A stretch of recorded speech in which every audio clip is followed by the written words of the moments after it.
Bonjour à toutes et tous. Un grand merci d'être là nombreux. Un grand merci Guy Geoffroy de nous accueillir. Que ce soit Guy Geoffroy, que ce soit Michel Meunier, que ce soit Madame Dini qui soit là. Je crois qu'il y a encore d'autres parlementaires qui vont nous rejoindre aujourd'hui. Tous les parlementaires ne sont pas aussi engagés, comme vous le savez, sur ce sujet. Mais grâce à eux, on pourrait presque se réconcilier avec la politique. Parce qu'il faut mesurer le travail qu'a fait Guy, par exemple, sur la prostitution. Ça a été au prix de menaces de mort, quand même, il faut le savoir. Donc, voilà, et on va dire un petit mot de tout ça. Donc, je vous remercie beaucoup. Je remercie en particulier aussi Martine Hébert qui vient du Québec jusqu'à nous pour nous faire partager ces expériences extraordinaires parce que les Canadiens sont en avance, il faut être clair. Mais ce n'est pas parce qu'on est en avance qu'il n'y a pas de dégâts toujours et Martine nous en parlera. Alors, très vite, nous allons dire que 2016 a été une année avec des belles choses, et grâce entre autres à Muguette Dini et à Michel Meunier ici présentes, parce qu'elles se sont battues et elles ont fait passer la loi sur la protection de l'enfance. Et je crois qu'on peut les ovationner pour ce travail. Voilà.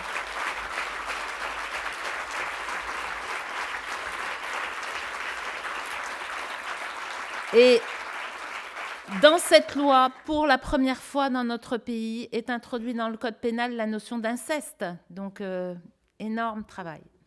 Mais on a encore eu beaucoup de catastrophes, comme vous le savez, avec des attentats, du terrorisme.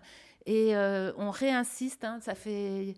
il y avait 2 assises, les 2e et les 3e, qu'on ouvrait juste après les attentats, pour sensibiliser sur le fait que violence égale racine de la violence et qu'au sein du terrorisme, il y a énormément de terroristes qui ont été victimes de violences sexuelles. Il faut qu'on fasse les liens, il faut que tout le monde combatte ces violences sexuelles. Je rappelle que les frères Kouachi avaient été victimes de pédophilie et que vous avez entendu parler des auteurs, de l'auteur de Nice qui avait des comportements dans sa sexualité extrêmement anormaux.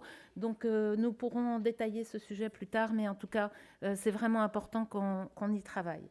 Alors, Guy nous laisse toujours beaucoup d'espoir, et puis comme on est très nombreux et qu'on met beaucoup de pression, on va y arriver, Guy. Mais vous savez que jeudi, ici, il y a le vote de la réforme de la prescription pénale, et nous avons beaucoup travaillé. Je remercie aussi d'ailleurs le docteur Catherine Bonnet qui est là, puisqu'on travaille tous ensemble pour faire poser cette imprescriptibilité sur le sujet des violences, des agressions sexuelles sur mineurs. Et quand on a été auditionné par la commission de la réforme pénale, on nous a quand même dit ce qui est fait pour les enfants est déjà très bien. C'est dans le texte. Donc ça veut dire que les niveaux de conscience chez les parlementaires sont quand même très variables et variés. Donc il faut absolument qu'on élève les niveaux de conscience de tout le monde. On ne peut pas reprocher à certains parlementaires de ne pas être au courant de ce qui se passe sur le sujet des agressions sexuelles, des complications de la gravité, parce que tous, nous avons à apprendre sur ce sujet. Je dis toujours rapidement que en 12 ans d'années de médecine, je n'ai entendu parler que 5 minutes du sujet des violences sexuelles. Donc, il faut tous qu'on travaille à ce sujet. L'année 2016, ça a été une année extraordinaire. Et là aussi, je pense on a vu Andrea et son spectacle. Et son spectacle part dans la France entière. Et c'est formidable. Il faut dire qu'elle a fait standing ovation à chaque représentation. Le pays avance, effectivement, Guy, puisqu'elle a été moliérisée. Donc, ça veut dire quand même qu'il y a des gens qui acceptent de voir et qui encouragent à ce que l'on voit. Je salue aussi les hommes de Lyon de la Parole libérée qui ont fait un travail extraordinaire d'ouverture de la parole. Flavie Flamand récemment, Corneille qui a témoigné avoir vécu des agressions sexuelles par sa tante. Et c'est vraiment important, l'ouverture de la parole, parce que c'est ça qui fait qu'on conscientise le sujet. Il existe, il est là, et il faut que la parole continue de s'ouvrir. Alors, extrêmement rapidement, pour les gens qui ne connaîtraient pas SDS, mais je pense que tout le monde à ce stade doit à peu près connaître cette association qui a été créée par le docteur Jean-Louis Thomas, le docteur Philippe Lacrosse et moi-même en 2013 pour éradiquer, selon une stratégie de type vaccinal, ce qui est en fait modélisé comme une épidémie de type viral. Quand on a la conscience de l'ampleur des dégâts à la fois quantitatifs et qualitatifs. Alors, comme Guy a parlé des chiffres, je voudrais insister sur le fait que En France, on ne veut pas voir les justes chiffres. Donc, on ne conduit pas d'études épidémiologiques et on fait certaines études. Là, l'INED a fait une étude publiée en novembre 2016. Mais il faut réaliser que ces études, parce que les journalistes en particulier prennent ces chiffres, l'INED a interrogé des sujets de 20 à 65 ans de mémoire. 20, on se demande déjà pourquoi, pas 18. Mais à chaque fois qu'on fait des études en France, on occulte la parole des mineurs. Donc la réalité des chiffres, c'est bien 1 sur 4, 1 sur 6. Il y a des chiffres sur la France qui viennent de l'Union européenne, mais jamais, et je ne comprends pas pourquoi dans cet État, vous pouvez le noter, mesdames et messieurs les sénateurs et députés, on va chercher les données françaises. Clairement, le Conseil de l'Europe a dit qu'un enfant sur 5 en Europe était victime de violences sexuelles. Donc, il faut que ce soit clair. Et nous sommes challengés à chaque fois sur les chiffres, sur les bureaux, dans les rédactions de presse. Il y a également une étude européenne sur les femmes. Malheureusement, il n'y a pas d'étude sur les hommes qui montre clairement l'ampleur des dégâts chez les femmes françaises. Donc, pourquoi l'État ne s'en saisit pas ? Donc, voilà le plan d'action de SVS. Je vous renvoie au site internet avec toutes les informations. Nous organisons donc des assises nationales annuelles pour faire l'état des lieux de l'avancement du sujet tous les ans, avec énormément de travail. Je passe très rapidement parce que nous sommes en retard. Et nous avons au niveau national plus de 450 personnes qui sont engagées sur ce sujet, toutes bénévoles, il faut le dire, avec 13 groupes de travail disciplinaire, multidisciplinaire, c'est fondamental pour que le sujet avance. Et il faut savoir également qu'il y a des plateformes départementales qui sont de plus en plus nombreuses, qui étaient réunies hier après-midi et hier soir. Et cela fait plusieurs milliers de personnes qui travaillent sur ce projet. Et je les remercie. C'est également un projet international. Donc petit à petit, des plateformes internationales se déploient. Et c'est très important qu'on éradique partout sur la planète au même moment, parce que sinon, vous savez très bien qu'on éradique à un endroit et ça repart par ailleurs. Donc la présence terrain en 2016, elle a été extrêmement importante, avec création d'un centre de formation qui va commencer à être actif à Tours, Centre national de formation pour SVS sur toutes les formations, et en particulier la prévention en milieu scolaire. On a donc eu une grosse poursuite du maillage territorial national, comme vous pouvez le voir, et international, et on en parlera cet après-midi grâce à Florence Tilquins qui prendra la parole. Nous aurons également des ateliers demain, puisque les assises, c'est sur 2 jours, en plénière aujourd'hui et en atelier demain, donc vous aurez d'autres interventions sur le sujet. Énorme travail du groupe des médecins cette année, avec entre autres le docteur Jean-Louis Thomas, qui est en revanche un tout petit peu en retard sur la publication de l'étude, mais c'est un énorme boulot, donc ça arrive. Ça sera donc des données françaises extrêmement importantes. Travaille également sur les ateliers thérapeutiques escrime grâce au docteur Véronique Meyer, je ne sais pas si elle est arrivée, de la Fédération française d'escrime avec moi, sur la publication des résultats de ces ateliers thérapeutiques. Nous avons la grande joie de pouvoir animer au CIFAS, donc à Montréal, un atelier sur le travail que nous faisons auprès des auteurs d'agressions sexuelles qui ont été victimes dans leur enfance. Beaucoup d'interventions en formation médicale continue, interventions au Conseil de l'Ordre qui arrive en 2017, des conférences dans les barreaux, parce que les avocats nous invitent et sont attentifs à notre travail. On aimerait que les magistrats aussi.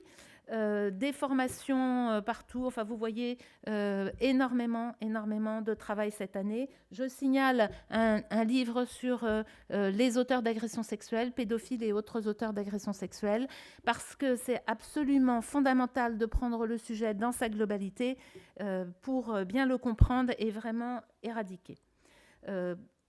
Vous savez aussi qu'on travaille beaucoup en transversal, c'est important, donc travail avec le groupe des médecins et des thérapeutes. Donc je remercie Martine Hébert d'être là pour nous parler, entre autres aussi en atelier, des soins prodigués selon un protocole international auprès des enfants.